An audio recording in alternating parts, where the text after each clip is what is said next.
Namaste, everybody. It's Oren from the Donovan Bandits. We are on Valentine's Day week, and this week is a special week. We are talking to two of the cast members of Spawn of Svengoolie. Today it's Scott Gryder. He plays Imp on the show, one of my personally favorite characters on there. He's going to talk about A, how he got the gig on Spawn of Svengoolie, and B, the Svengoolie comic book, which came out in October, writing the Imp character and all that goes into it. So it's going to be a really fascinating conversation. Such a nice guy. We got along just fine. There's such great people on the show in general. So without further ado, here is Scott. And it has finally happened. We've completed the circle. The last member of the Sven Squad is here. We're talking about Scott Gryder, also known as Imp. Sir, how are you? No, it's great to be here. The trifecta of the Sven squad. It's all together. And the Sven Squad member with the Emmy Awards in the back. That's right. Yes. I don't get to use them often. Plus, they're very heavy, so you can't carry them around. I Right. tried that for about a week, and then I was about to just leave it on the bus. I was like, I'm done with this. You It's know, too heavy. Bill has his toys. Sarah has the creature from the Black Lagoon stuff. And you have the I've got Emmys. Emmys. We know who's the thespian of the group. That's right. Yeah, that's. Now, for the sake, because it is a comic show, I must ask, are you a comic fan at all? I will tell you, I did not have comic books in my life growing up. I just didn't. A small town, rural Texas, there was no place to get them. I Right. mean, if I wanted to go to the nearest Walmart, it was a 45-minute drive, and mom was only going to take me whenever it was like dire. So, yeah, not. I was one of those kids that just went outside and played and climbed trees and things like that. So, how does a kid from a So small being town? a part of this comic, this is huge. Oh, I was going to say, but the beginning, how does a kid from a small town in Texas get to television? Oh, okay, well, first it was a train There from you go. Dallas to Chicago. Right. Yeah. I wasn't doing much television. I came to Chicago for the theater. There was so much of it at the time when I got here. And I was doing that almost full time, back to back shows and working some part-time jobs, that sort of thing. Loved it. Um, and by chance, I kind of started dabbling in film with, are you familiar with Green Screen Adventures? Sounds familiar. You don't have to be. Here's the deal. It was also at the U. It's a WCIU show. Oh, okay. And yeah, and I was the lead house manager at a theater company in town, and our access provider was Jessica Carlton, who was the head writer and actress on Green Screen Adventures Okay. at WCIU. I was playing with puppets in the lobby, like you do, and she says, "Hey, we're looking for more actors for this show. Do you want to come audition?" And of course, right up my alley: puppets, voices, characters, makeup. That's why I've got the Emmys. Mhm. And I worked on that show for almost 5 seasons. And then they'd been doing it for nearly a decade. So they decided to start like, just kind of letting it go into reruns. And when I landed Svengoolie, I knew a lot of people at the studio. And the producer was like, "How do you know everybody here?" And it's like, "I was on a show here 5 years, you know what I mean, 10 years ago." And I was like, "Did you not read my resume? Did you not know?" So actually, yeah, I wasn't looking for television. It found me. It invited me. Yeah. What is it about acting though, and being on stage that is such a draw to you that is so much a part of your life?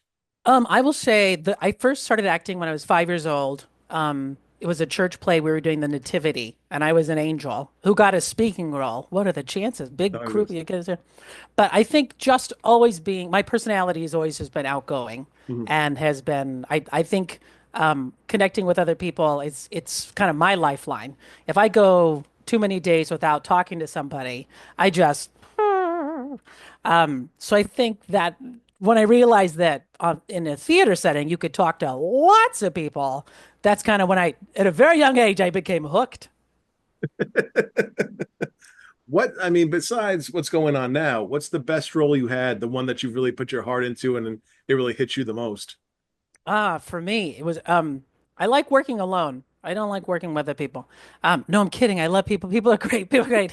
Um, I did a one-man show Mhm. called Buyer and Seller, and it's based on the are you familiar with Barbara Streisand? Sure. Yeah, Yeah, yeah, sure. Jewish Okay, kid from New York City. Yeah. there you go. Her name isn't as big as it used to be. That audience has turned. But she came out with this giant book, this tome based on the home that she built. Because I mean, why wouldn't she write a book about all your different bathrooms and things? And she actually built a store, actually a kind of a shopping center in her basement with Mhm. all of her stuff. So all of her dolls are a doll store. She likes soft serve ice cream, so she has a soft serve ice cream store. And so a playwright, gosh, what was his name? I'll send it to you. Playwright wrote a fictional one-man show about a guy who gets a job working in her basement selling Barbara her stuff because she likes to go downstairs and be, kind of haggle and that sort of thing. Mhm. That was a 70-minute one-man show where I played like 15 different characters. And I won a non-equity Jeff for that one. But that was great. So satisfying to get to work on all my characters at the same time. And yeah, yeah. And to hold the show on my own was, I mean, quite an honor. Yeah. I was going to say, wow, I mean, 70 minutes by yourself having to do all these different things. It's got to, I mean, it's really a grind. It's funny. It only took me about a week to memorize the script. It Oh, was that well written. It was mhm. just so natural. And I will say though, only one time did I go up on a line, and boy, I was lost. We had about a month's run, and I was fine. One time, and it was like the zinger when Barbara kicks the kid out of the house, and I said, and that was it. And I actually had to call for a line, which I don't think I've ever done before. I was like, line. And the stage manager had to shout it out. And I was like, I'm so sorry, everybody. That was the punchline of the whole show. So we went back a little bit and I gave it to him one more time and they were very forgiving. But oh man, yeah, that was a heavy role. What was that the night Barbara was in the audience? I invited her. I will tell you, I invited, because why not ask, right? Yeah. I invited her opening night, and I got a voicemail from her assistant saying, "Thank you for the invitation, but we apologize. Miss Streisand is not available." I saved that voicemail, but I can't believe she actually even responded. You Right. know, you You know, never know. I tell my children every day that uh, her duets with Barry Gibb are some of Oh the most man, wonderful things I grew up listening to. yeah. Oh God, What kind of fool is, you know, the yeah. ultimate duet? Guilty, guilty. There That's the you one. go. Yeah. I think this is also the first Barbara Streisand conversation we've ever had on the show, too. So Hey, you're very welcome. Thanks you're for having breaking new me. ground. So, you know, when you went in for Svengoolie, did you have to go through the Spawn of Sven process too, with the sending in the videos and all that? The whole thing. So there was the audition app. You could Mhm. submit a video. So I did that. And that was like what, late October and didn't hear anything for months. Um and then it wasn't until like February that we got a Zoom call and with Kim Swan, who was sort of with casting Okay. and did some Zoom. I think she was just doing some pre-screening to make sure that I wasn't as wild as my character might have appeared in the audition itself. She's like, "Is he really this bonkers, or is he acting?" And I'm like, "Well, some of this is acting." Um, and then we had an in-person audition, so it was almost a year-long audition process, and you wouldn't hear it. You'd wait, boom, and they're like, "Okay, we'll talk to you later." You'd wait a month, and then you'd get an email saying, "Okay, are you available for this date? We'd like to bring you in for this." I mean, it was just this. It was a very long process. I've never experienced anything like it before. Now, was your tape of you as Imp, or was it a different character and that sort of morphed into what we are now? It's so funny you ask. It was just me Okay. saying, I could be a part of this Svenverse. Right. And then whenever I met with Kim the first time, she says, "What character would you like to hone?" And then I came up with, I think my character name was Oogly Boogly. Might have been Oogly, and Yeah. then I was gonna have like some sort of crazy Oogly Boogly catchphrase or whatever. And of course they put on that. That's not happening. No. We have some standards on this show. Um, but no, that's yeah. So I kind of came in with my own character, except for it. I had the wings. I didn't have the horns and the ears, but I had those, and so I brought those to the audition. I thought, yeah, a little devil sort of sidekick character. That's sort of my forte anyway, is to be the sidekick. So that felt really natural. Long did it take for you guys to sort of gel as a unit, or is that still happening as we speak? I would say we've just hit that point Okay. because even after a year of auditioning, what the station did, I thought this was brilliant. The head of content, Donna D'Alessandro, Mhm. had this great idea of giving us basically a year of filming. So we started after the year of auditioning, we started filming that September and just sort of putting things in the can so we could find our pacing because Mike Schmiedler, who was our producer, was building out the scripts and Mhm. he was putting out the timing and he would assign us segments. And poor Sarah got assigned that sort of history of the show bit, and that never changed. We all thought it would kind of, it would switch and flex, and some Right. of us, no, she got stuck behind that desk and she never left. But no, we kind of got in sync that way. But it's been about a year's worth. It wasn't until we became because we were still sort of Sven Squad, Spawn of Sven, and then we became the House of Svengoolie this past October. But I think up until then we were still figuring out how we work together, we write for ourselves. Right. So there was also that. We had to get to know each other's characters Mhm. and then start writing a little bit better for them, for their voices. So Right. it's been quite a process. That's one thing I really I didn't realize when I was talking to everyone is that you guys are coming up with your own stuff. You're bringing it to the table. You're not being handed a script and being like, okay, you do this, this, this. It's you. No, they send us a Vimeo link with a movie and say, "What do you want to do?" Which is incredible because Right. from the beginning, I've had full ownership of my character. Like the fact that I was raised by Chupacabra, Right. that's me. And they were like, "Yeah, keep it." I mean, it's just we get to make our own canon, which I have also never experienced. Usually, there's someone in charge putting in guardrails. I mean, if I wanted like one of those miniature ponies on set, I think they would work hard to get that miniature pony because that's what I wrote. I mean, it's wild the amount of freedom we have. So if Scott wants a Shetland pony, Scott gets a Shetland pony. I mean, if it's in the budget, that or we have a lot of interns dress as a pony, and you know what I mean. We make it work. Then you're giving other people jobs as well. Exactly. Look at me, how generous, spreading it around. Now, what do you think are the strengths of working with Sarah and Bill? What do you like most about working with them? You know what's funny is they bring out the best in me as an improviser. I don't improvise. I don't have any experience improvising, never taken a class. I went to like one improv show and they invited me on stage and I just shut down. I mean, I was like, I don't know what to say, but I'm so comfortable with them and our universe. And it's interesting because behind the scenes, we're getting into makeup, into costume. We don't have a lot of time to mesh. But Mhm. once we're in the dungeon, it's just Nasty steps in, and then it clicks for me. There's Gwen, standing all sassy and it's just it works. Right. And it felt that way in the audition process. When I auditioned, I lucked out because everyone was auditioning on their own, Yeah.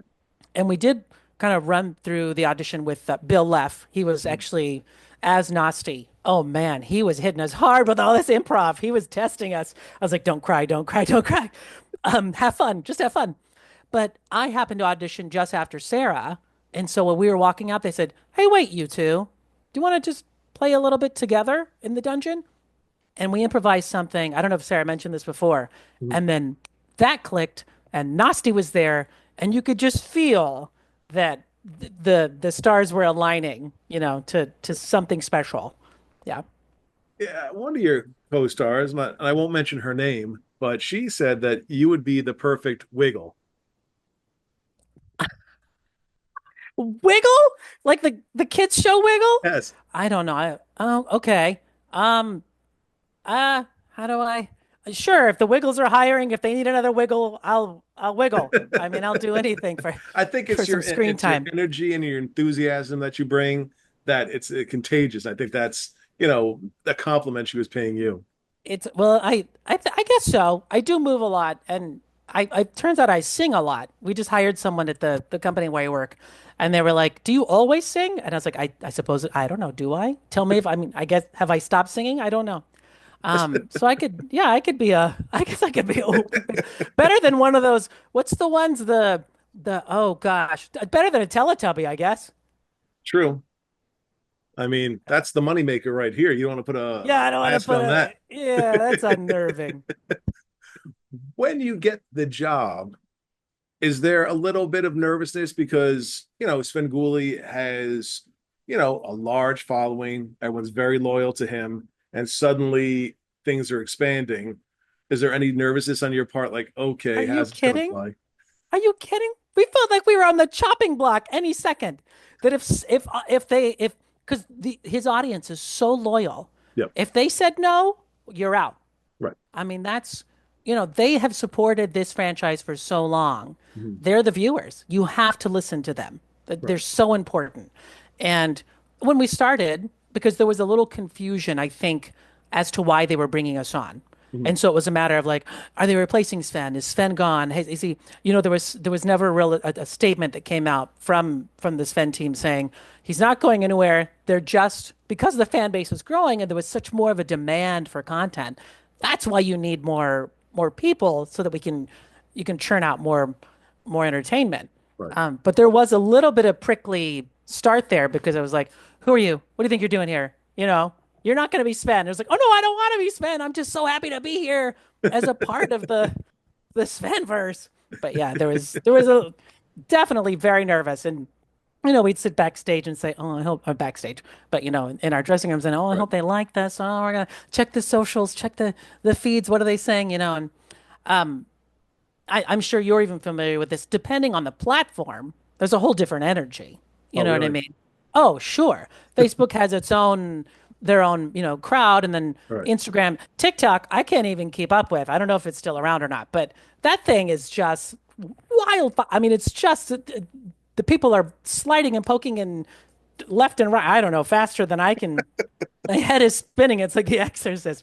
I'm more of an Instagram, like I said before. That's sort of where I aligned energy wise. But yeah, we kept our the pulse of the fans, and luckily they've been very supportive. I'd say, is it a new world for actors and people on stage, on television like yourself, that social media does have such an effect? I mean, we've seen it with movies that if a trailer comes out and fans don't like it, like the Flash movie or something like that, then all of a sudden it's considered a failure.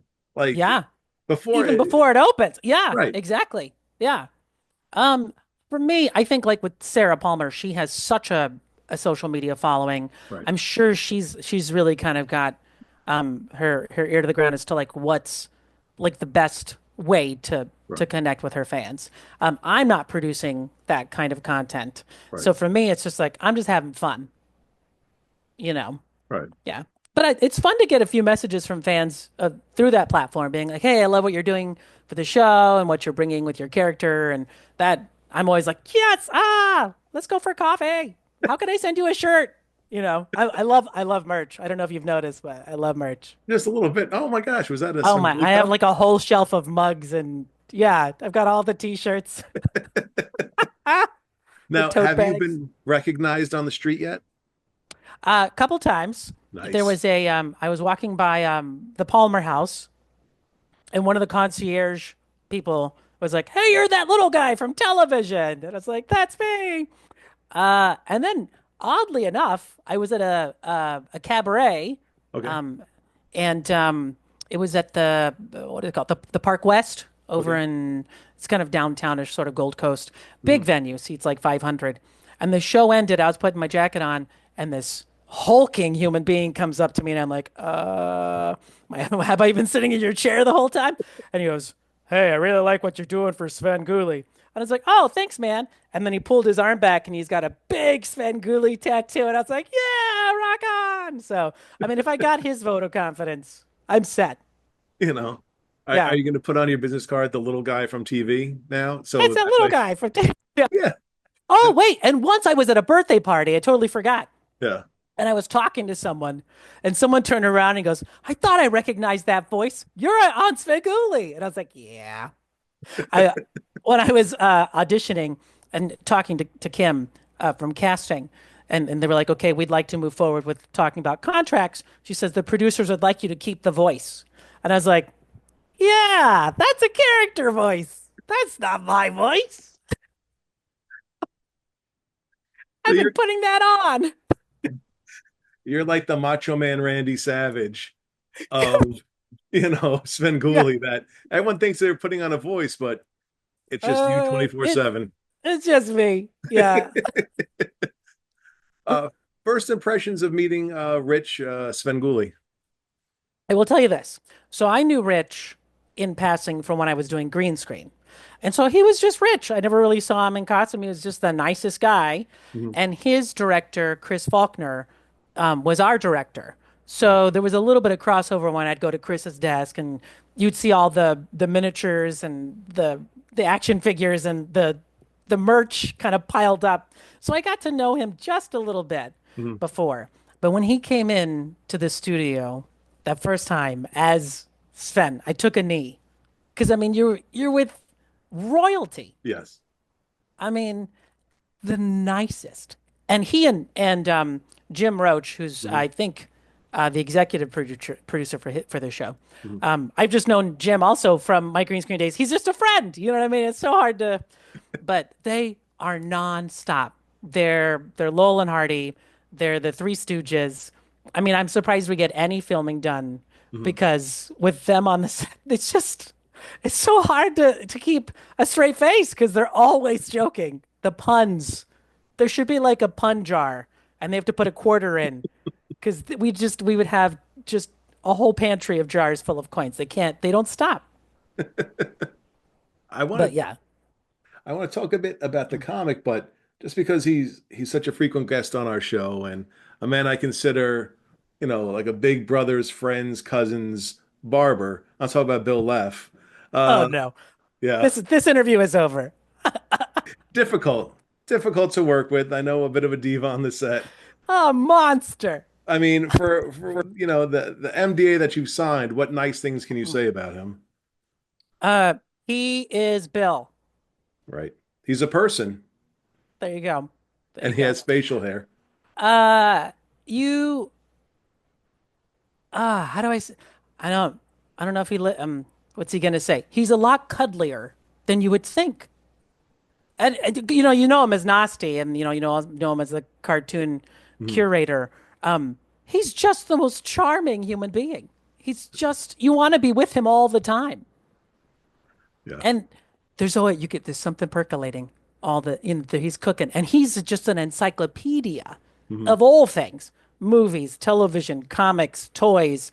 He's got something, and he drops names or references, and Sarah and I are like crickets, crickets. I don't. He's got all that information tucked away in there, just ready to drop it. So the nostalgia Ferratu name is just perfect for the way he is. Yeah, Yeah. I totally agree, and very well said. Thanks. I don't think there'd been Thanks. any Yeah. retribution on his part. I don't know. The cuddly thing. I hope people don't just go up and start hugging him. Well, the thing is, It's a I because I told Sarah, I said, her singing, I didn't realize she had such a nice singing voice. And I said, like, how much like what you do on the show. And I said, thank goodness they're not having Bill sing. So I'm sure, even dogs would walk away from the television. And she said, you guys have tried to get him to sing, but he's a little stick in the mud about that. That not really, it's surprising because typically 90% I'm not doing it. He's right. like, "Hey, if we could do something else, that'd be great." Mhm. Couple of times he has just belted his face off at the piano, and Sarah and I are like, "Just do that. That's all we're asking." And then we write another song, and he's like, "No, I'll just look at the camera." He's shy. It's a hidden Honestly, talent. there is a layer of shyness there. You know what it is? He's he's considerate because we'll go to dinner and he could dominate. I know he could, but he just lets people talk and then he kind of sneaks in his brilliance. So he's very considerate. Yeah. Generous human being. Does he pick up the tab? Actually, I don't know who does. I'm gone by then. It's like So I you always had have to that go. one thing. I've got that thing to do You had a that phone call. You just had to I've take it got to, outside so you could hear it I'm just better. gonna, yeah, Yeah, exactly. In the lift. I get better reception and that's how you do it. That's how that's you get showbiz. places. Yes. So this came out a few months ago, and Ooh, look at that cover. I know I have a few different ones here. Nice. So how were you approached to do this? Because I had heard a little bit about it through the grapevine. months ago that you guys are going to be asked to write your own stories for your characters. How is it approached to you? It was so casual, such a big deal, and they're just like, we're gonna feature you in the 45th anniversary comic if you want to. Write something down. We'll just maybe put it in the comic book. You want us to write for the 45th? We hadn't even launched House of Svengoolie yet. We was like all of this was happening, and it wasn't even a done deal yet. I was like, oh wow, there's so much coming our way. Um, I mean, an incredible honor, Mhm. and just it's interesting when we sat down to write these, and we wrote them separately. We talked about what you were, so we wouldn't be like overlapping that sort of thing. But when the three of us were chatting in our dressing rooms about, and I don't mean dressing room, I don't mean to say dressing rooms like it's huge and it's elaborate. There's a room with a door and some lights. I don't, don't get the wrong idea. There's a curtain you can go like this They with. keep the folding chairs in there later on. Oh yeah, but those aren't ours. They, Oh. they keep them on the. Um, we sat down and started talking about them, and then when we presented them to the producers, we were told that they knew exactly who had written each piece because Sarah's was written like a movie, Right. and Bill's was written like a television show, and mine was written like a play, like the way that we'd set it up. But all they said was write something very similar to for our scripts. Just write something. And I was like, I mean, where do I start? Because just like our shows, you have absolute freedom. Right. And that was just, I mean, generous but overwhelming, of Right. course, just wild. And I had recently introduced marbles to some of my scripts, Mhm. and I thought, oh well, let's do an origin story of marbles. So that was easy for me. But I mean, once I got the idea, Mhm. um, and then again, just like the audition, we submitted it in a Google Doc and never heard anything about it.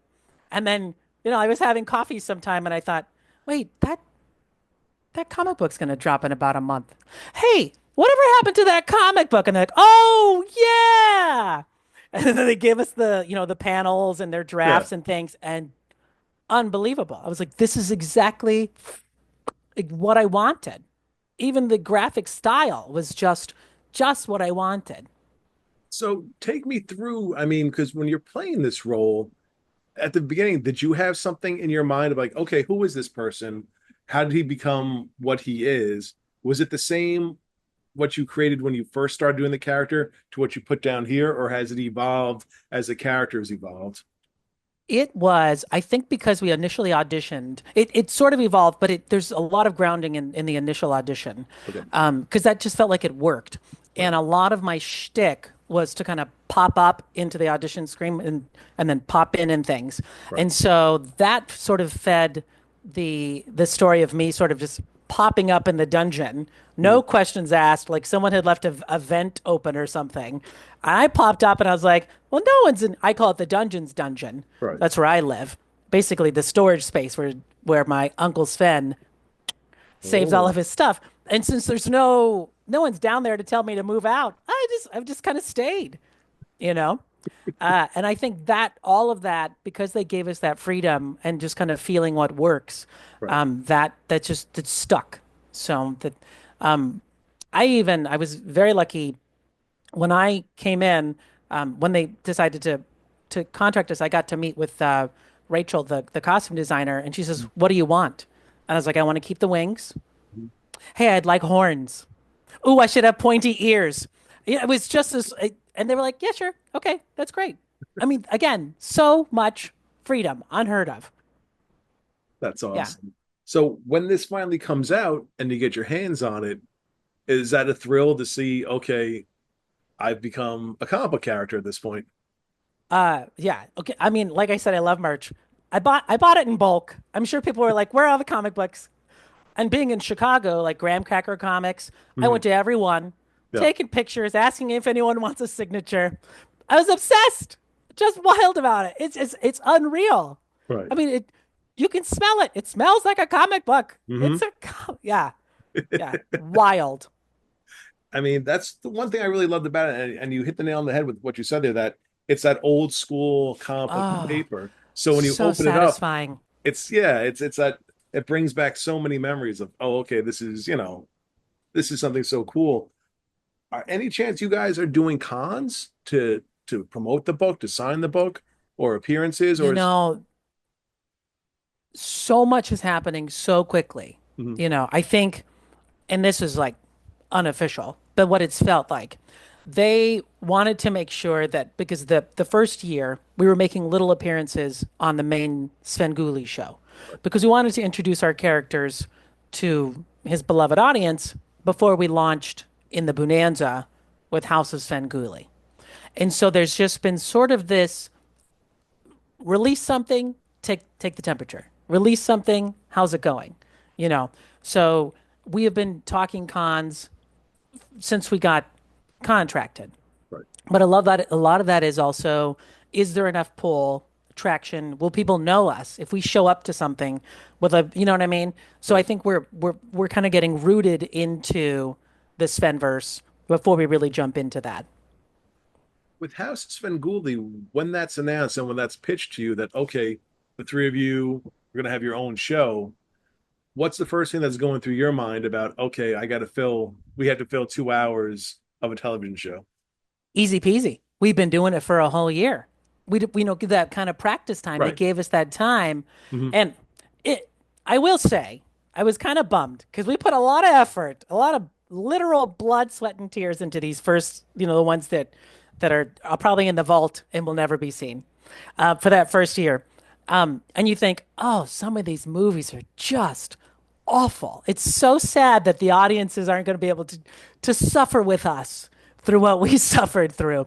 Oh man, I don't even know if I'm allowed to say any of the titles, but and maybe it's for the best that no one will ever see them. But by the time House of Svengoolie happened, Right. and for Bonanza, we were ready. Okay. And we opened with Dark Crystal and Labyrinth. Labyrinth. I mean, they're golden. Right. You can't go wrong with those two.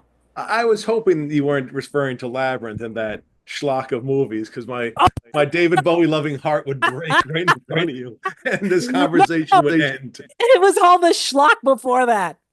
So, but no, wait, there's more schlock to come. We've been talking about the movies we'll be hosting later for this year's Bonanza, and Mhm. that stuff is already being discussed. We're already filming for the Okay. the rest of the year. Yeah. And I mean, it's probably I don't know if it's something you could talk about, but you know, it's hard at times for us fans because you had the two episodes that came out in October. You know, it sort of drops here and there, like you said, testing the waters and stuff like that. Is there any chance that there would be a schedule like, okay, every other week there'll be a House of Svengoolie on next, or is it still testing the waters, seeing where everything's at? So the waters are warming, I Okay. will say. Things are looking good. So I think they wanted to see how the first launch went. Right. We did drop the one in December Mhm. for the holiday show, Right. Saturday the 14th. Mhm. And then from what we had heard, we weren't going to do anything again until like the next Bonanza. We were going to start filming for Bonanza in January.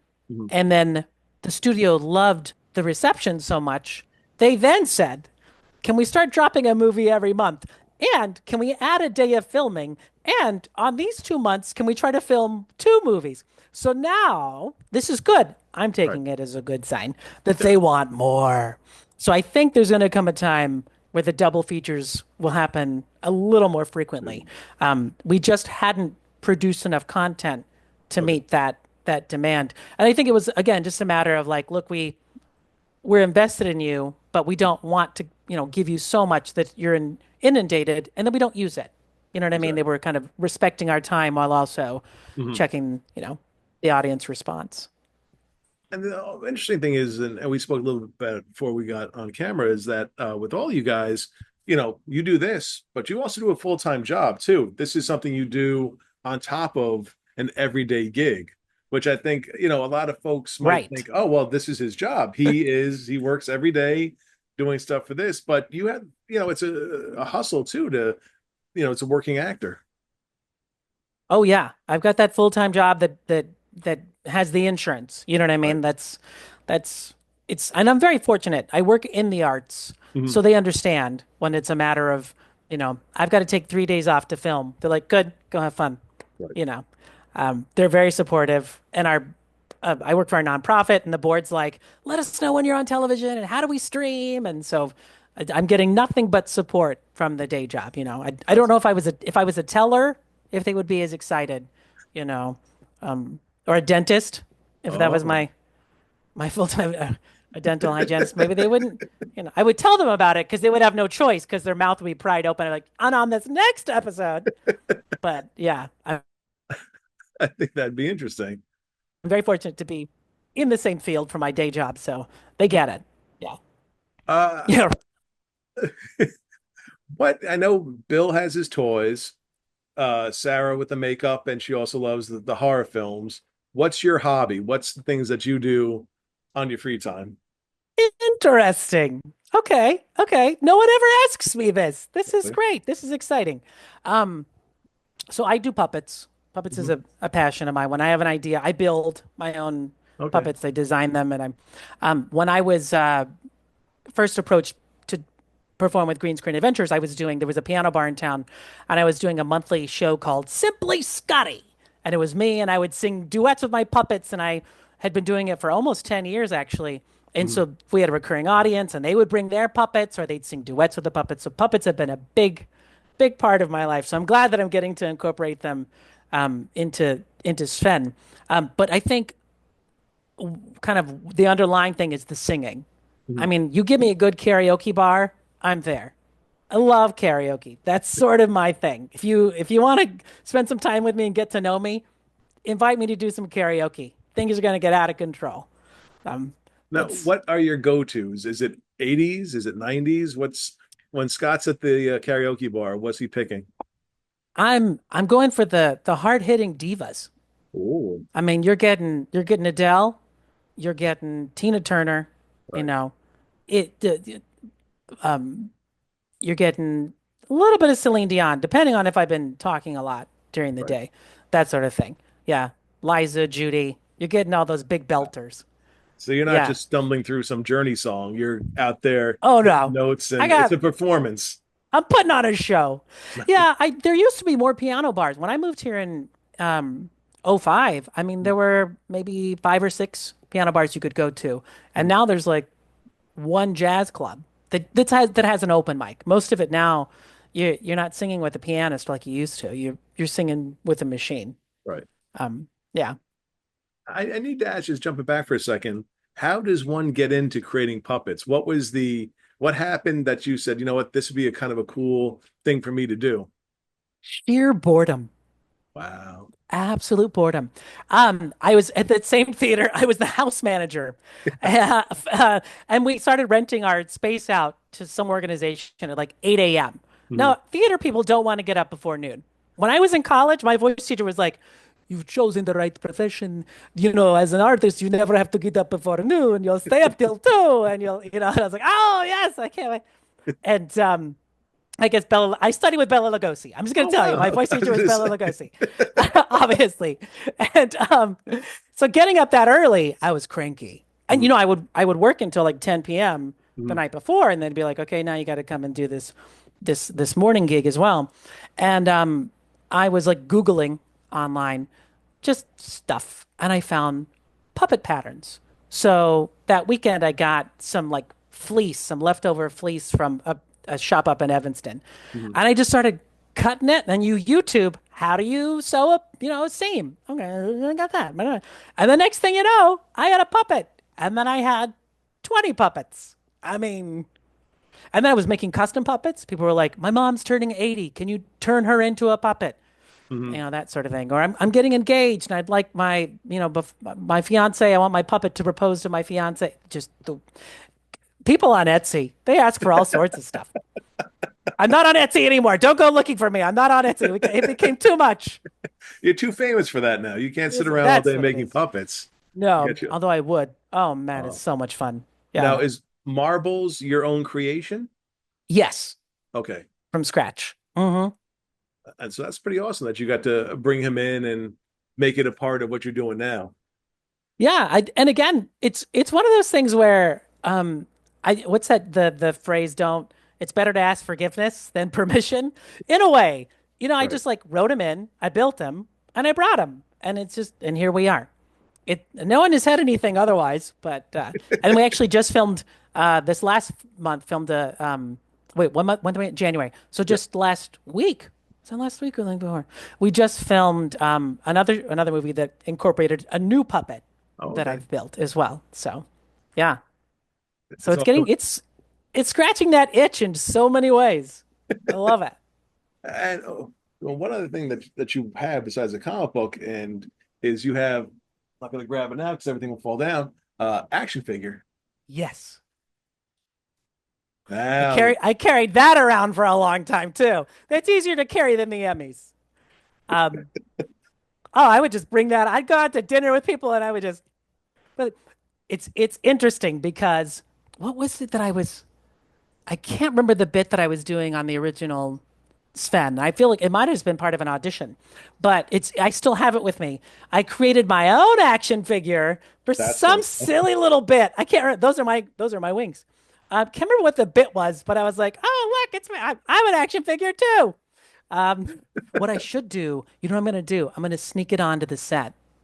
I'm going to put it But into, yeah, that's what's going to happen. that's what you Yeah, need to do. I'm going to do that. Yeah, It's going to take off.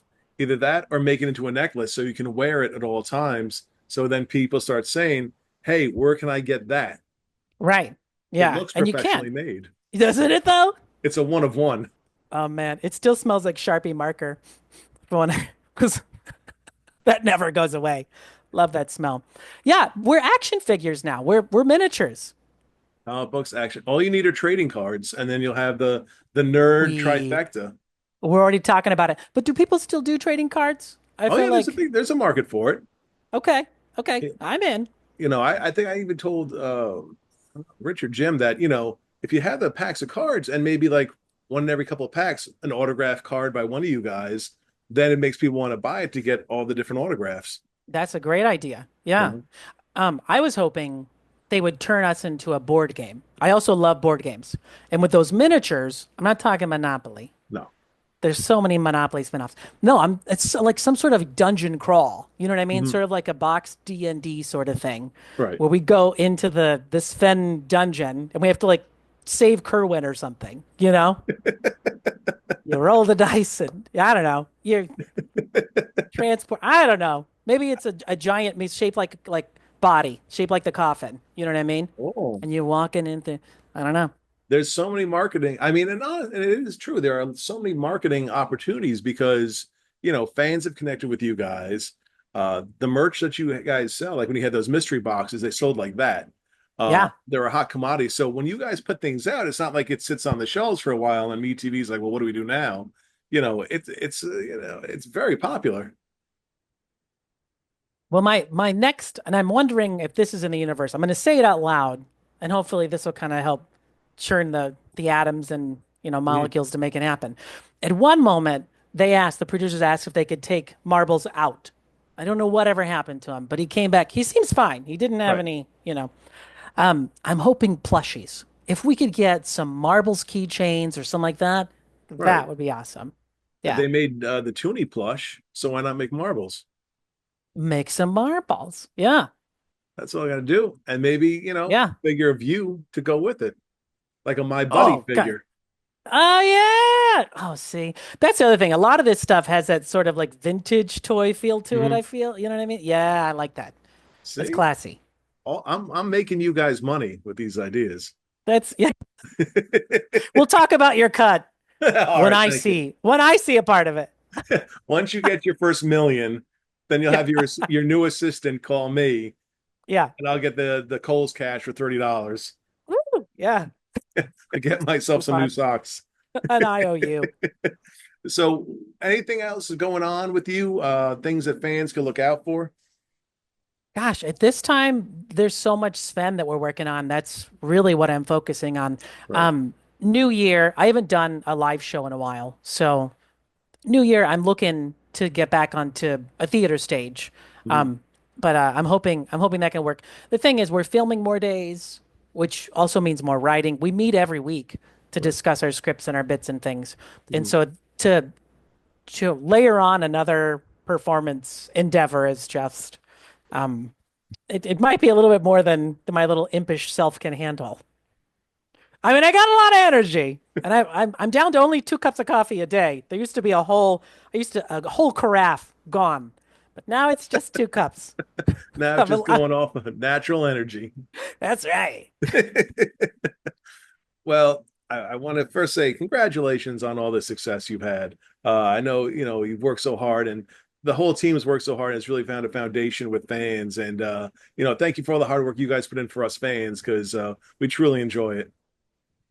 Well, thank you for supporting us and keep letting us know what you want. I think this is something where we can work together to make this universe continue to expand and thrive for another Yeah. 45 years. And we're back. So, yeah, I had a lot of fun talking to Scott. We're gonna have him on again.